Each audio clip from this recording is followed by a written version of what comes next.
नमस्कार, स्वागत आप सभी का आपके अपने YouTube चैनल पर। और आज कक्षा 8वीं के लिए शिक्षा निदेशालय राष्ट्रीय राजधानी क्षेत्र दिल्ली के माध्यम से एक कार्यपत्रक आया हुआ है, कार्यपत्रक संख्या 32। और इसमें पिछले वाले कार्यपत्रक में हमने पढ़ा था पहली बोलती हुई जो फिल्म थी आलम आरा के बारे में। और उससे जो पहले कार्यपत्रक आया था 30 नंबर का, उसमें आया था जहाँ पहिया है नामक पाठ से। और जहाँ पहिया है जो पाठ है उसी में आगे का जो भाग है वो इस कार्यपत्रक में दिया गया है एक गद्यांश के रूप में। तो चलिए उसको पढ़ते हैं, लेकिन सभी बच्चे इस वीडियो को अंत तक देखें और जो इसमें प्रश्नों के उत्तर हैं उन्हें अपनी कॉपी में ज़रूर करें। जिन बच्चों ने अभी तक इस चैनल को सब्सक्राइब नहीं किया है वे इस चैनल को सब्सक्राइब कर लें। तो चलिए शुरू करते हैं इस कार्यपत्र को। जहाँ पहिया है, यहाँ पर फातिमा एक माध्यमिक स्कूल में पढ़ती है।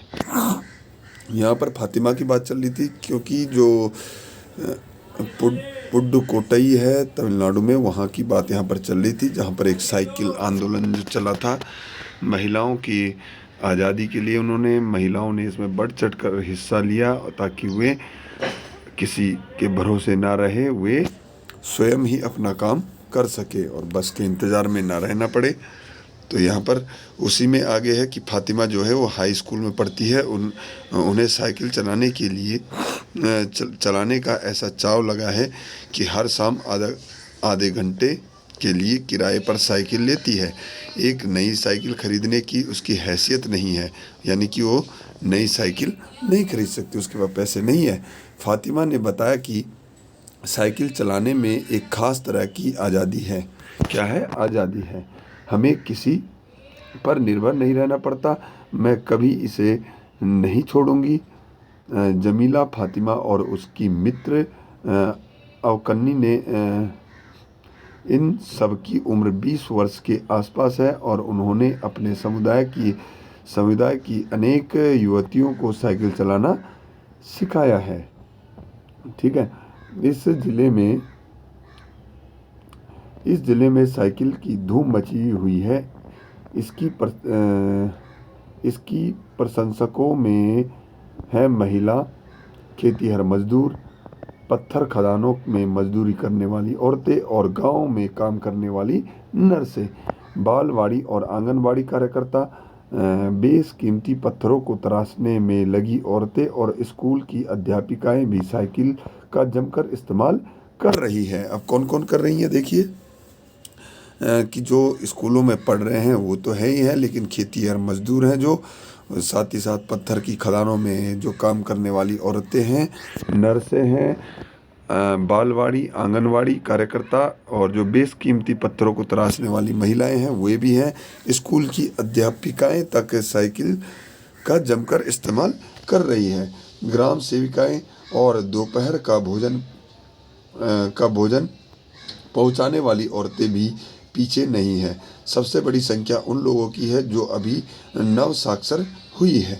तो संख्या सबसे अधिक किसकी है? जो नई साक्षर हुई है, यानी कि जो अभी नई पढ़ी लिखी महिलाएं हैं। जिस किसी नव साक्षर अथवा नई साइकिल चलाने वाली महिला से मैंने बातचीत की, उसने साइकिल चलाने और अपनी व्यक्तिगत आज़ादी के लिए एक सीधा संबंध बताया। क्या बताया था? कि व्यक्तिगत आज़ादी के बारे में सीधा संबंध बताया। साइकिल आंदोलन की एक अगुआ का कहना है, साइकिल जो आंदोलन है उसकी जो अगुआ यानी कि जो उसमें मुख्य भूमिका निभा रही है, वो कह रही है कि मुख्य बात यह है कि इस आंदोलन में महिलाओं को बहुत आत्मविश्वास प्रदान किया है। किसने? इस आंदोलन ने महिलाओं को आत्मविश्वास प्रदान किया है। महत्वपूर्ण यह है कि इसने पुरुषों पर उनकी निर्भरता कम कर दी है।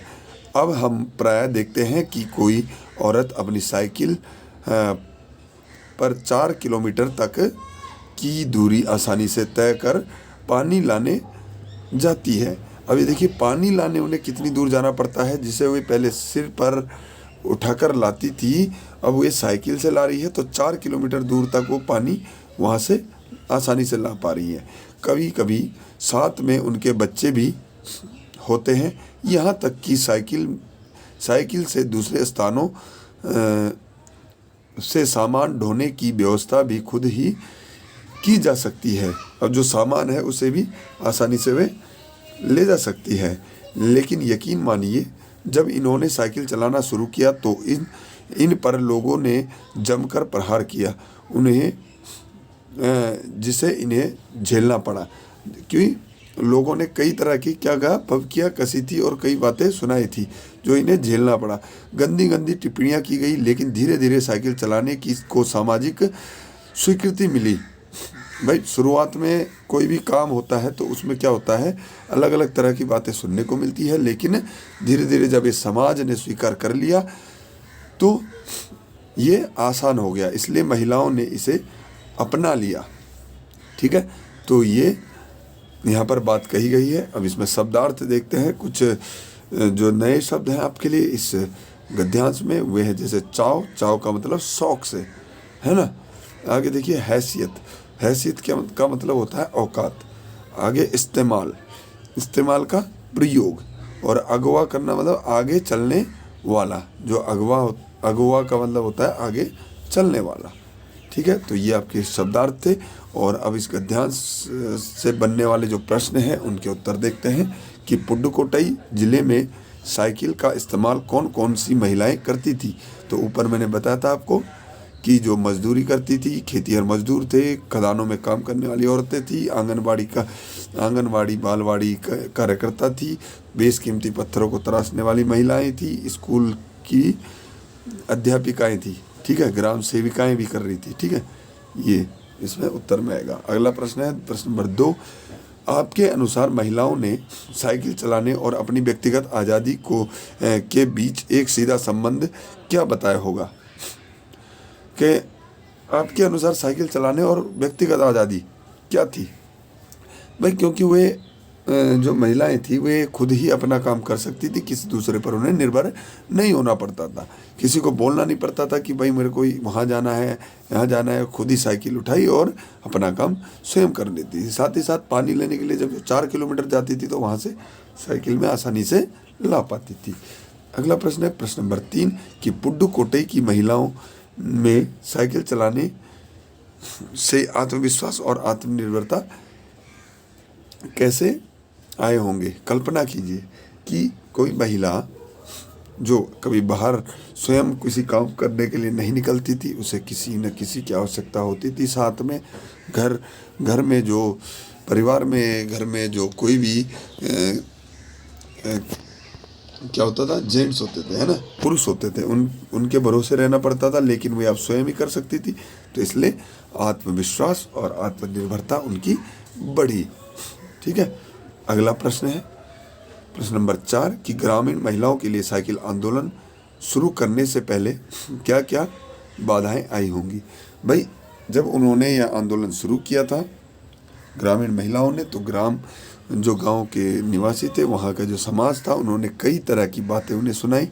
ठीक है, कई गंदी गंदी बातें, अलग अलग तरह की बातें उन्होंने बोली होंगी, तो जिनका उन्होंने सामना किया और फिर भी साइकिल चलाना नहीं छोड़ा। ठीक है, तो बहुत सारी परेशानियां थी। घर वालों ने भी उन्हें रोका होगा कि भाई तुम क्यों चला रहे हो, क्या हो सकता है तुम्हें, कई सारी बातें ये उन्होंने कही होंगी।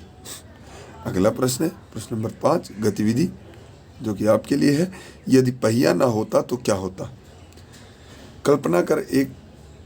कल्पना कर वह बड़ों की सहायता लेकर लिखिए। तो अगर पहिया नहीं होता, भाई अगर मनुष्य ने पहिए की खोज नहीं की होती तो फिर क्या होता, आज हमारा जीवन कैसा होता, हमें किन किन परेशानियों का सामना करना पड़ता, किन किन समस्याओं का सामना करना पड़ता, और जीवन कितना कठिन होता। इस बात को आपने लिखना है, चाहे वो पहिया, चाहे वो साइकिल का हो, चाहे वो मोटरसाइकिल का हो, चाहे कार का हो, चाहे बस का हो, चाहे ट्रेन का हो, चाहे हवाई जहाज़ का हो, कोई सा भी पहिया हो।